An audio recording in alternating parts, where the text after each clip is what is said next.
झारखंड में रघुवर सरकार द्वारा डीजल की वृद्धि की घोषणा के बाद जेवीएम ने राज्य सरकार का पुतला फूका। वाराणसी दौरे पर पीएम नरेंद्र मोदी, कांग्रेस के गरीबी हटाओ नारे को लेकर किया प्रहार। नेताजी से जुड़े रहस्य से क्या उठ पाएगा पर्दा, बंगाल में 64 फाइलें हुए सार्वजनिक। सीने में दर्द की वजह से बीसीसीआई अध्यक्ष जगमोहन डालमिया कोलकाता के एक अस्पताल के आईसीयू में भर्ती, डॉक्टरों के मुताबिक हालत स्थिर।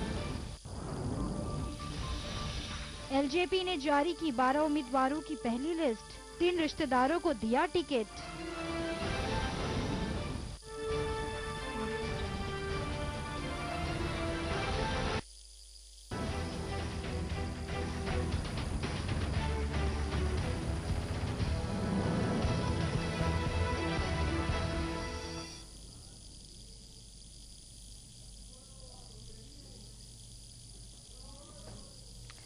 नमस्कार, ताजा टीवी के इस बुलेटिन में आप सभी का स्वागत है। आपके साथ मैं हूं प्रीति। आइए करते हैं खबरों की शुरुआत। पीएम नरेंद्र मोदी शुक्रवार को अपने संसदीय क्षेत्र वाराणसी पहुंचे। पीएम ने यहां कैंटोनमेंट इलाके के मल्टीपर्पज ग्राउंड में जरूरतमंदों को ई रिक्शा, साइकिल रिक्शा और ठेला बांटा। पीएम ने यहां लोगों को संबोधित करते हुए कांग्रेस पर निशाना साधा। उन्होंने कहा कि कांग्रेस ने पिछले 50 सालों में जो नहीं किया उसे 50 महीने में करने आया हूं। पीएम के मुताबिक गरीबों की माला जपने का काम बंद होना चाहिए। गरीबी के खिलाफ लड़ाई लड़ने का सबसे बड़ा औजार और सस्ते से सस्ता औजार कोई है तो अपने संतानों को शिक्षा। अगर हम अपने बच्चों को शिक्षा देंगे तो दुनिया की कोई ताकत नहीं है जो हमें गरीब रहने के लिए मजबूर कर दे। देखते ही देखते स्थिति बदलना शुरू हो जाएगा। और इसलिए मैं आग्रह करूंगा कि ये जो नई सुविधाएं जिन जिन परिवारों को मिल रही हैं, वे अपने बच्चों को पढ़ाने के विषय में कोई कॉम्प्रोमाइज न करें, अपने बच्चों को जरूर पढ़ाएं। जिन्होंने खाते तक खोलने की परवाह नहीं की थी, उनको अभी खाते ऑपरेट हो रहे कि नहीं हो रहे इसकी चिंता होने लगी है। अच्छा होता ये काम अगर आपने 40-50 साल पहले कर दिया होता तो आज ऑपरेट करने का सवाल मुझे नहीं पूछना पड़ता, देश का सभी गरीब के खाते ऑपरेट हो जाते। लेकिन आपने जो काम 50 साल नहीं किया है वो 50 महीने में मैं पूरा करके रहूंगा, ये मैं बताने आया। तो अलगाववादी नेता और कट्टरपंथी संगठन दुख्तरान मिल्लत की चीफ असिया अंद्राबी को गिरफ्तार कर लिया गया है। असिया को उसके घर से गिरफ्तार किया गया है। असिया पर पाकिस्तानी झंडा लहराने का आरोप है। जम्मू कश्मीर पुलिस ने शुक्रवार सुबह अलगाववादी नेता और कट्टरपंथी संगठन दुख्तरान मिल्लत की चीफ असिया अंद्राबी को गिरफ्तार कर लिया। असिया को एंटी नेशनल एक्टिविटीज के आरोप में अरेस्ट किया गया है। असिया को श्रीनगर के रामबाग इलाके में उसके घर से अरेस्ट किया गया। मुंबई में 26/11 हमलों के मास्टरमाइंड हाफिज सईद ने 14 अगस्त को लाहौर में एक रैली की थी। असिया अंद्राबी ने इस रैली में फोन के जरिए भाषण दिया था। भाषण में असिया ने पाकिस्तान को उसके स्वतंत्रता दिवस की बधाई दी थी और भारत के खिलाफ जहर उगला था। सईद जमात उद दावा का चीफ है। असिया के भाषण के वक्त हाफिज सईद भी स्टेज पर मौजूद था। दुख्तरान मिल्लत की चीफ असिया को कश्मीर की इकलौती महिला अलगाववादी नेता माना जाता है। कुछ लोग उसे मलिका मौत भी कहते हैं। असिया कश्मीर में बड़े पैमाने पर महिलाओं को बुर्का पहनाने के लिए कैंपेन चलाती है। जो महिलाएं बिना बुर्के के दिखती है, आसिया और उसके संगठन के लोग उनके चेहरे पर कालिक पोत देते हैं। हाल ही में बॉलीवुड स्टार सलमान खान ने जब अपनी फिल्म बजरंगी भाईजान की शूटिंग कश्मीर में की, वहां पर दोबारा सिनेमा हॉल खुलवाने की बात की तो आसिया ने उन्हें भी नहीं छोड़ा। आसिया ने कहा कि सलमान एक कातिल है और उन्हें कश्मीर में क्या होना चाहिए ये बताने की जरूरत नहीं है। आसिया अपने पर्स में हमेशा चाकू रखती हैं और महिलाओं को भी चाकू रखने के लिए कहती हैं। और नेताजी सुभाष चंद्र बोस से जुड़ी 64 फाइलों को सीडी के रूप में आम लोगों और नेताजी के परिजनों के बीच बांट दिया गया है। इस तरह लंबे इंतजार के बाद लोगों को नेताजी के जीवन के कुछ रहस्यों के बारे में ठोस जानकारी मिल सकेगी। कुल 64 फाइलों से जुड़े 12,744 पेज को डिजिटल रूप में बदला जा चुका है। नेताजी से जुड़ी फाइलों को शुक्रवार से कोलकाता पुलिस म्यूजियम में ही सुरक्षित रखा गया है। भारत की स्वतंत्रता के लिए आजाद हिंद फौज का नेतृत्व करने वाले सुभाष चंद्र बोस की मौत एक रहस्य बनी हुई है। इस मुद्दे पर फिर राजनीतिक हलकों और बुद्धिजीवियों के बीच तीखी बहस छिड़ी हुई है। गौरतलब है कि 1945 में 18 अगस्त को वह विमान दुर्घटनाग्रस्त हो गया था जिसमें सुभाष चंद्र बोस सवार बताए जाते थे। हालांकि नेताजी को लेकर कई विरोधाभासी बातें सामने आती रही है और उनसे जुड़ी गोपनीय जानकारी को सार्वजनिक करने की मांग उठती रही है। बीजेपी ने 2014 के आम चुनावों में केंद्र में सरकार बनने पर इन फाइलों को सार्वजनिक करने का वादा किया था, लेकिन बाद में बीजेपी ने इस मामले में यू टर्न ले लिया था।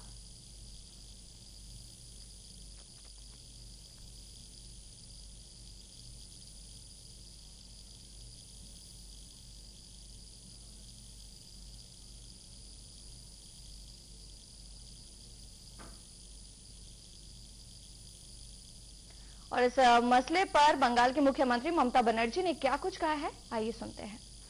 Silence is golden and the speech is silver.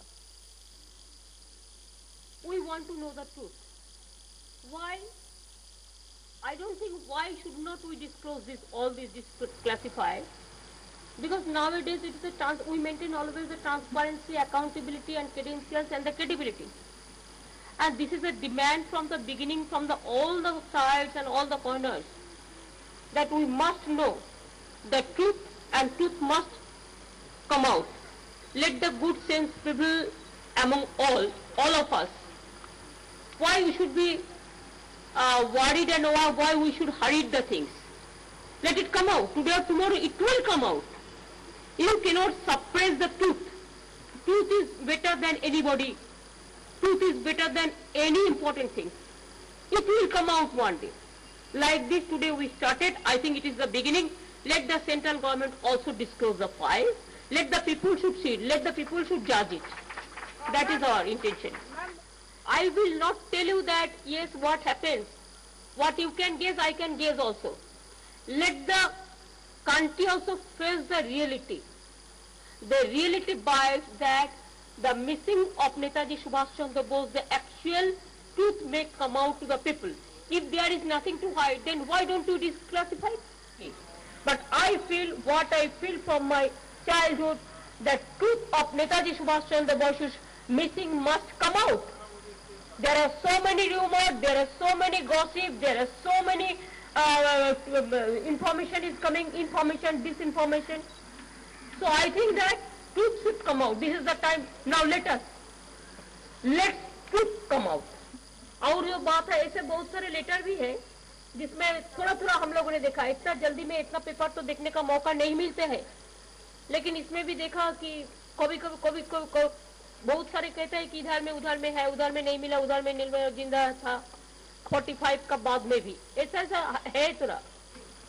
I don't think there will be any law and order problem if people wants to know the details. If people wants to know the details, at least they can console them that yes, at least the truth came out. People are very unhappy of Kolkata and other place that there is no information about Netaji Subhash Chandra Bose when he was missing after that. Law and order, don't worry. We want to see that truth should come out. Kolkata people, they are proud of Netaji and all the great son of this soil. Not only Kolkata, world people are proud of him. So I think it's a mere excuse. I don't believe this, because if there is a law and order situation, we will tackle that. This is a democratic age, and if you ask me my personal opinion, then I will give you that. I have seen the documents. That is proof.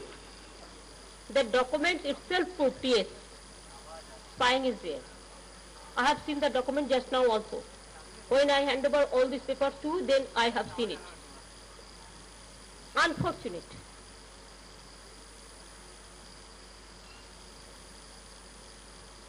Only I will say unfortunate. After independence, Netaji Subhash Chandra Bose should have get the honor. That somewhere missing. देखिए, हमारा पास जो है मैंने सब दिया, जितना भी था पूरा दे दिया, लेकिन भारत सरकार का पास में भी बहुत सारे पूरा फाइल है। उसका फाइल उसका पास है, हमारा फाइल हमारा पास है।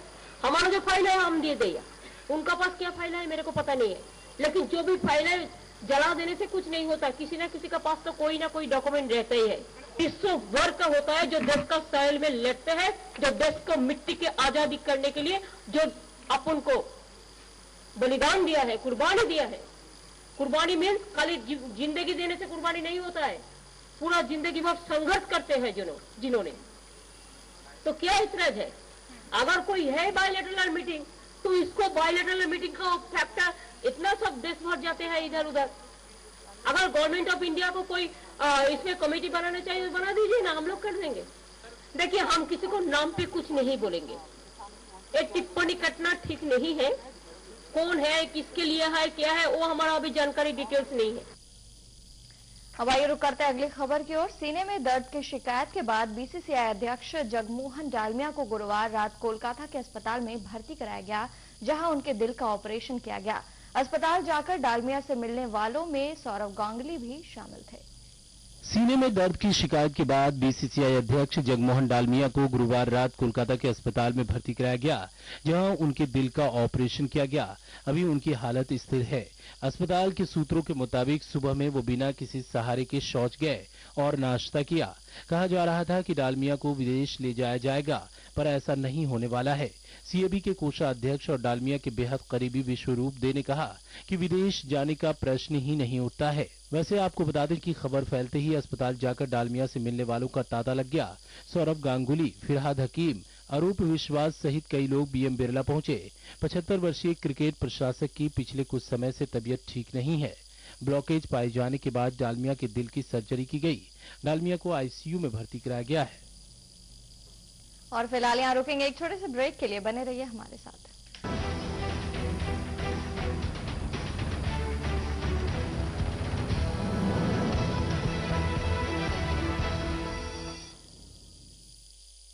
श्राप है ये, पाप है, हर दर्द का ये बाप है। नया संडूबाम अल्ट्रा पावर करे सख्त दर्द की बोलती बंद।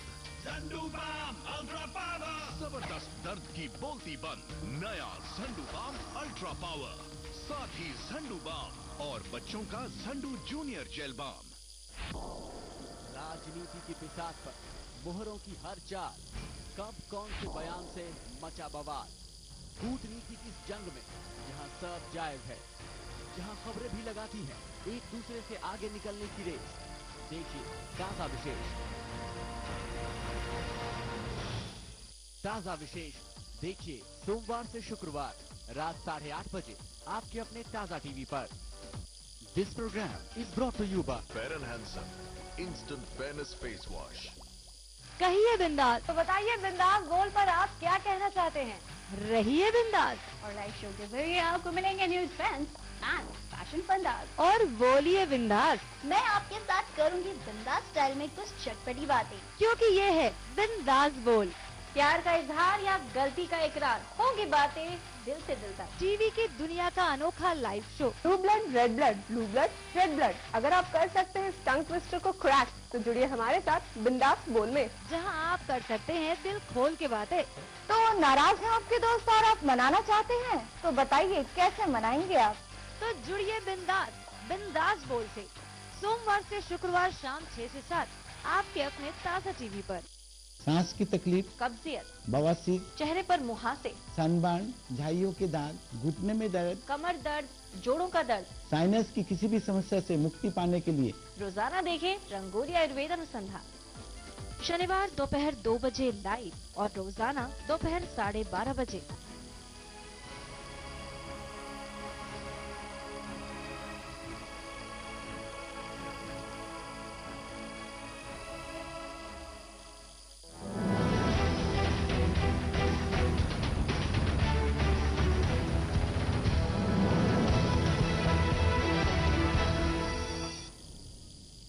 ब्रेक के बाद एक बार फिर से आप सभी का स्वागत है। तो बढ़ते हैं कुछ और खबरों के साथ। जम्मू कश्मीर में शुक्रवार तड़के पाकिस्तान की ओर से 2 वारदातों को अंजाम दिया गया। एक जम्मू कश्मीर के बालाकोट सेक्टर में तो दूसरी कश्मीर के गुरेज इलाके में।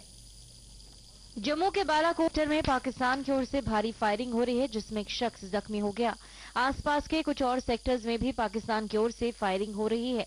भारतीय सेना भी पाक फायरिंग का माकूल जवाब दे रही है। वहीं बीती रात गुरेज सेक्टर में पाकिस्तान की ओर से घुसपैठ की कोशिश की गई। भारतीय सेना ने घुसपैठ की कोशिश को नाकाम करते हुए 5 आतंकियों को मार गिराया। कुछ और आतंकियों के छिपे होने की आशंका के मद्देनजर सेना का सर्च ऑपरेशन जारी है। मारे गए आतंकियों के पास से AK-47 बरामद हुई है। तो वहीं झारखंड बिहार के सीमावर्ती जिलों में आतंक का पर्याय बन चुके भाकपा माओवादी संगठन के दुर्दांत सब जोनल कमांडर महेश यादव और बनारसी उर्फ रघुवंश ने चतरा समाहरणालय स्थित एसपी कार्यालय में सूबे के डीजीपी डीके पांडे के समक्ष हथियार के साथ आत्मसमर्पण कर दिया। बनारसी के विरुद्ध झारखंड बिहार राज्य के कई जिलों में दर्जन से अधिक दुर्दांत नक्सली मामले दर्ज है और पुलिस को इसके लंबे समय से तलाश थी। बनारसी ने डीजीपी के समक्ष कार्बाइन व 7 चक्र जिंदा कारतूस भी समर्पण किया है। चतरा समाहरणालय स्थित एसपी कार्यालय में पुलिस महानिदेशक डीके पांडे और अन्य आला अधिकारियों के समक्ष हथियार के साथ आत्मसमर्पण करने वाला एमसीसी का यह सब जोनल कमांडर महेश यादव कभी झारखंड के चतरा, पलामू, लातेहार और बिहार राज्य के गया जिला अंतर्गत इमामगंज, रोशनगंज, शेरघाटी और बांके बाजार थाना पुलिस के अलावा अन्य क्षेत्रों के लोगों के लिए सिरदर्द हुआ करता था। प्रेस वार्ता में डीजीपी ने बताया कि आत्मसमर्पण करने वाले नक्सली बनारसी के खिलाफ वर्ष 2007 में प्रतापपुर थाना क्षेत्र के सतबहिनी नदी में सीआरपीएफ के विरुद्ध माइंस एम्बुश करने, 2008 में पलामू जिले के मनातू थाना अंतर्गत चक पिकेट पर हमला करने समेत अन्य कई संगीन मामले जिनमें अपहरण और रंगदारी के मामले शामिल हैं, इसमें वांछित था। इधर आत्मसमर्पण करने वाले इस नक्सली को जिला प्रशासन द्वारा पुनर्वास नीति के तहत तत्काल ही 1 लाख रुपए नगद दिया गया और आत्मसमर्पण पुनर्वास नीति के तहत तमाम सरकारी सुविधाएं देने की घोषणा की गई। इस अवसर पर एडीजी अभियान SN Pradhan, ADG special branch Anurag Gupta, IG operation MS Bhatia, IG Bokaro के साथ साथ डीआईजी, उपायुक्त और एसपी समेत कई अधिकारी और जवान भी उपस्थित हुए। हमें लगता है कि आज जो बनारसी यादव जी का सरेंडर हुआ है, ये एक टर्निंग पॉइंट चतरा के उग्रवादी इतिहास में आएगा और इन्होंने कार्बाइन के साथ सरेंडर किया है। और भारतीय जनता पार्टी और नरेंद्र मोदी सांप्रदायिकता का आरोप झेलते झेलते अपनी छवि अब धर्मनिरपेक्ष बनाने में जुटे हुए हैं, जिससे अल्पसंख्यक वोट बैंक की राजनीति करने वाले विपक्षी दलों को भी अपने वोट बैंक का खतरा मंडराता दिख रहा है। तो हिंदू संगठनों को भाजपा और नरेंद्र मोदी का ये रूप नागवार गुजर रहा है। नरेंद्र मोदी और भारतीय जनता पार्टी नीति इस सरकार को देश और विभिन्न राजनीतिक दल सांप्रदायिक बताने में कोई कोर कसर नहीं रखते हैं। एक संदिग्ध इंतजार अली की गिरफ्तारी समेत कुछ लोगों की गिरफ्तारी को भाजपा की कारस्तानी बताने से भी नहीं चूका जा रहा है। बिहार में तो नीतीश कुमार, लालू यादव संग सोनिया गांधी के कथित महागठबंधन के लोगों द्वारा चुनावी जुमलों में भी नरेंद्र मोदी और भाजपा को अक्सर सांप्रदायिक ठहराने की कोशिश होती है। यानी अल्पसंख्यक वोट बैंक की राजनीति के ताने बाने में ये सब कुछ हो रहा है। इधर देश की आजादी के समय का संगठन जो कि राजनीतिक तौर पर तो हाशिए पर है, लेकिन धार्मिक तौर पर हिंदुओं का सबसे पुराना संगठन है, अखिल भारतीय हिंदू महासभा नरेंद्र मोदी और भारतीय जनता पार्टी के धर्मनिरपेक्ष छवि से आक्रोशित है। महासभा ने सीधे तौर पर प्रधानमंत्री नरेंद्र मोदी और भारतीय जनता पार्टी पर मुस्लिमों का हित साधने और हिंदू विरोधी कार्य करने का आरोप लगाया है। आज पूरे वर्ल्ड में 52 मुस्लिम कंट्री है, किसी मुस्लिम कंट्री ने सब्सिडी की घोषणा आज के लिए नहीं की है, पर हिंदुस्तान ऐसी एक सराय बन चुका है मुस्लिम वोट की तुष्टीकरण के लिए कि मंदिर के पैसा हमारा हज कमेटी को सब्सिडी के नाम पे दिया जा रहा है। इससे पहले कांग्रेस कम पैसा देती थी, मोदी सरकार जब से आई है उससे ज्यादा पैसा दे रही है और उसके बाद अपने आप को कहती है कि धर्मनिरपेक्ष। तो हिंदू जाए कहां? हिंदू को क्या हिंद महासागर में भी जगह ही देंगे? अखिल भारतीय हिंदू महासभा भाजपा और नरेंद्र मोदी से इतनी आक्रोशित है कि इस बार वह भाजपा के वोट बैंक वाले क्षेत्रों में झारखंड और बिहार में अपना उम्मीदवार देने का मन बना चुकी है। हिंदू महासभा ने तो लोकसभा चुनाव में नरेंद्र मोदी और भाजपा के पक्ष में अपना उम्मीदवार न देकर समर्थन किया था, लेकिन अब उसे भाजपा पर भरोसा नहीं है। फिर भी वह इस शर्त पर झारखंड के लोहरदगा उपचुनाव और बिहार विधानसभा में भाजपा के खिलाफ नहीं जाएगी यदि अयोध्या में राम मंदिर बनाने की दिशा में मोदी पहल करते हैं। विकास के लिए, हिंदुओं के हित के लिए भाजपा चूंकि कोई काम नहीं कर रही है, वो चाहे कश्मीर में हो चाहे कहीं हो, मतलब हिंदू विरोधी काम कर रही है। इसलिए हम लोगों ने ये लिया कि नहीं, हम लोग अपना मतलब ये कैंडिडेट देंगे, प्रत्याशी देंगे। राम मंदिर वाला इशू ले लीजिए आप। राम मंदिर की आज वो घोषणा कर दे कि मतलब कि हम अयोध्या में राम मंदिर बनवाएंगे तो हम लोग उनके साथ हो लेंगे, हम उनका और हिंदुओं का वोट दिलवाने की कोशिश करेंगे। यहाँ पर हिंदू संगठन द्वारा भाजपा और मोदी के खिलाफ जाने से एक संदेश ये भी जा रहा है कि कहीं भाजपा और नरेंद्र मोदी की शह पर ही कुछ संगठन पार्टी और मोदी को सांप्रदायिक छवि से निकालकर धर्मनिरपेक्षता की छवि में स्थापित करने में जुटे हुए तो नहीं हैं।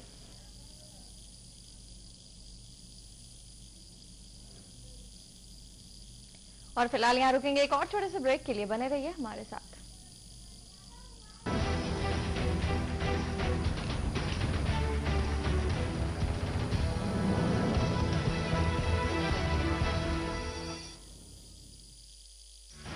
पसीने और ऑयल से चेहरा बने डार्क और dull, fair and handsome face wash का एक स्प्लैश, चेहरा दिखे bright and fresh. Fair and handsome face wash. ये लीजिए आपकी दवा। तो रिश्ता पक्का समझे? कौन सा रिश्ता? आपने हमें दवा दी और हमने आपको पैसे दिए, तो आपके और हमारे बीच में एक रिश्ता बन गया। बिल्कुल ठीक, ये रिश्ता पक्का। तो फिर इस रिश्ते पर मोहर लगाइए। मोहर? बिल दीजिए। ओ बिल? कुछ भी खरीदें बिल जरूर लें। ऐसा करके आप नकली और तस्करी के सामान की खरीद फरोख्त पर रोक लगा सकते हैं। ये आपकी और देश की सुरक्षा का सवाल है।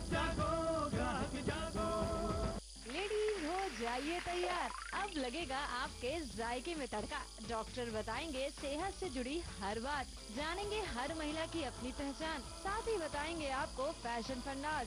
वीकेंड का मजा लेना हो तो करें हमारे संग शॉपिंग, और होगी लेडीज की मस्ती भरी किटी पार्टी। साथ ही काउंसलिंग, ब्यूटी गाइड, क्रिएटिविटी कर रहे हैं आपका इंतजार, तो देखना ना भूलें। आप लेडीज की आधी दुनिया, सोमवार से शुक्रवार दोपहर 2 बजे आपके अपने ताजा टीवी पर। This programme is brought to you by जबरदस्त दर्द की बोलती बंद, नया झंडू बाम अल्ट्रा पावर, साथ ही झंडू बाम और बच्चों का Zandu junior gel balm. Ravindra Nazrul की संस्कृति हो या बंग के गौरवों का सम्मान, ममता के कड़े तेवर हो या फिर राजनीति के धुरंधरों का प्रहार, कोलकाता की भागती जिंदगी हो या फिर गांव गमई का हाल, पुरानी चिमनियों के रुकते धुएं हो या नए उद्योगों की रफ्तार, सब कुछ आपका और आपके लिए। खबर बंगाल रोजाना दोपहर 3 बजे, शाम 7 बजे और रात 10:30 बजे, सिर्फ ताजा टीवी पर। This program is brought to you by जबरदस्त दर्द की बोलती बंद, नया झंडू बाम अल्ट्रा पावर, साथ ही झंडू बाम और बच्चों का Zandu junior gel balm. A project by Natural Group, the Real Realtors. For booking, contact 9038 73333. सांस की तकलीफ, कब्जियत, बवासीर, चेहरे पर मुहासे, सनबर्न, झाइयों के दाग, घुटने में दर्द, कमर दर्द, जोड़ों का दर्द, साइनस की किसी भी समस्या से मुक्ति पाने के लिए रोजाना देखें रंगोली आयुर्वेद अनुसंधान। शनिवार दोपहर 2 बजे लाइव और रोजाना दोपहर 12:30 बजे।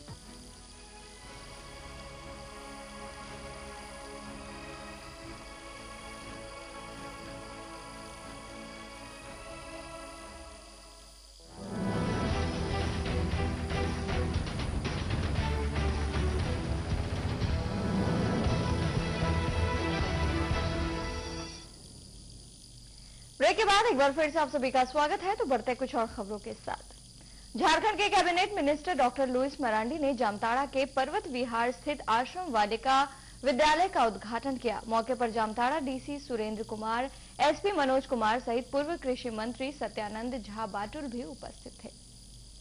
पिछले 3 वर्षों से जामताड़ा में आश्रम विद्यालय बनकर तैयार था और अपने उद्घाटन की बाट जोह रहा था। लंबी प्रतीक्षा के बाद समाज कल्याण मंत्री लुइस मरांडी ने इस विद्यालय का उद्घाटन करके आश्रम बालिका विद्यालय को नई दिशा दी। इस विद्यालय के शुरू हो जाने से आदिवासी और पहाड़िया जनजाति की बच्चियों को पूर्ण शैक्षणिक माहौल के साथ साथ रोजगार परक शिक्षा मुहैया कराई जाएगी। संथाल परगना के लिए यह पहला विद्यालय है। बुद्ध शैक्षणिक विकास परिषद द्वारा संचालित यह विद्यालय झारखंड सरकार के कल्याण मंत्रालय के तहत ही काम करेगा। देखिए, आज इस जामताड़ा जिला का आश्रम बालिका विद्यालय का हम लोगों ने उद्घाटन किया है। आप सभी को पता है ये 3-4 सालों से बनकर तैयार था, लेकिन आज तक इसका उद्घाटन नहीं हो पाया है। जब मेरे सामने ये बात आई कि बालिका विद्यालय है वहाँ पर और कई सालों से बना हुआ है, मुझे लगा कि इसका उद्घाटन कर देना चाहिए ताकि इस क्षेत्र के जो पिछड़े लोग हैं, वंचित लोग हैं, उनको इस विद्यालय का लाभ मिल सके। हरियाणा के एक स्वर्गीय घोषित धर्मगुरु बाबा राम रहीम ने अपने फिल्म मैसेंजर ऑफ गॉड 2 में आदिवासी समुदाय के बारे में आपत्तिजनक शब्द का प्रयोग किया है। फिल्म के एक डायलॉग में ये कहा गया है कि आदिवासी ना तो इंसान है ना ही जानवर, ये तो शैतान है शैतान। फिल्म के इस डायलॉग के प्रति कड़ी आपत्ति दर्ज कराते हुए झारखंड के सामाजिक कार्यकर्ता रायमूल बांद्रा ने झारखंड हाईकोर्ट में एक PIL दायर की है। आपने एक बहुत बड़ी गलती कर दी आदिवासियों के इलाके में आकर। ना तो ये लोग इंसान हैं और ना ही जानवर, ये शैतान है शैतान। अरे शैतानों को इंसान बनाने के लिए ही हम आए हैं। आपने सुना फिल्म मैसेंजर ऑफ गॉड का ये डायलॉग, जिसमें स्पष्ट सुनाई पड़ रहा है कि आदिवासी ना तो इंसान है और ना ही जानवर, ये तो शैतान है शैतान। ना तो ये लोग इंसान हैं और ना ही जानवर, ये शैतान है शैतान। आदिवासी समुदाय को फिल्म के इसी डायलॉग पर कड़ी आपत्ति है, क्योंकि स्वघोषित बाबा राम रहीम को आदिवासियों के इतिहास की जानकारी नहीं है, और अगर उन्हें इनके इतिहास की जानकारी होती तो शायद अपने फिल्म में ये डायलॉग रखने की हिमाकत कदापि नहीं करते। फिल्म के इस डायलॉग का देश भर में विरोध होना शुरू हो गया है, क्योंकि आदिवासी सिर्फ झारखंड में ही नहीं बल्कि पूरे विश्व में है। ऐसे में ऐसे अपमानजनक शब्द का प्रयोग करना ही किसी जाति विशेष को आघात पहुंचाना है। इसी कड़ी में झारखंड के सामाजिक कार्यकर्ता रायमूल बांद्रा ने झारखंड हाईकोर्ट में इस फिल्म से आदिवासियों के खिलाफ कहे गए अपशब्दों को हटाने की मांग करते हुए गुरुवार को एक PIL दायर किया, और झारखंड हाईकोर्ट के मुख्य न्यायाधीश वीरेंद्र सिंह ने इसे गंभीरता से लेते हुए शुक्रवार यानी कि 18 सितंबर को ही सुनवाई करने की बात कही है। इस बात की जानकारी याचिकाकर्ता ने दी। शैतान कहा गया है, जानवर कहा गया है, और ये केवल भारत के आदिवासियों को नहीं कहा, पूरी दुनिया के आदिवासियों का ये अपमान है। इस प्रकार का अपमान हम बर्दाश्त नहीं करेंगे। यही सोचकर मैंने रिट फाइल किया है और इसकी कल सुनवाई होगी चीफ जस्टिस के कोर्ट में। हाँ, मुझे बड़ी खुशी है कि जैसे ही हमारे जो एडवोकेट है उन्होंने प्लीड की तो उन्होंने कहा कि ये इसे बहुत ही जल्द मतलब कल के लिए इनलिस्ट कीजिए और कल ही इसकी हियरिंग होगी। तो मुझे यही लगा कि हमारे जो एडवोकेट थे उन्होंने कहा कि ये लॉ एंड ऑर्डर सिचुएशन बिगड़ सकती है। इसी को आधार मानकर जो जस्टिस है उन्होंने भी कहा कि ये सही है। उसने बहुत ही संजीदगी दिखाया कि नहीं, इसमें कल हियरिंग होनी चाहिए। और गणेश पूजा की धूम बंगाल के जिलों में देखते ही बन रही है। 100 वर्ष पुराने पूजा का लोग जमकर लुत्फ उठा रहे हैं। उनके चेहरे पर खुशी देखी जा रही है। वक्रतुंड महाकाय सूर्यकोटि समप्रभा निर्विघ्नं कुरु मे देव सर्वकार्येषु सर्वदा। ॐ गं गणपतये नमः। ॐ गं गणपतये नमः।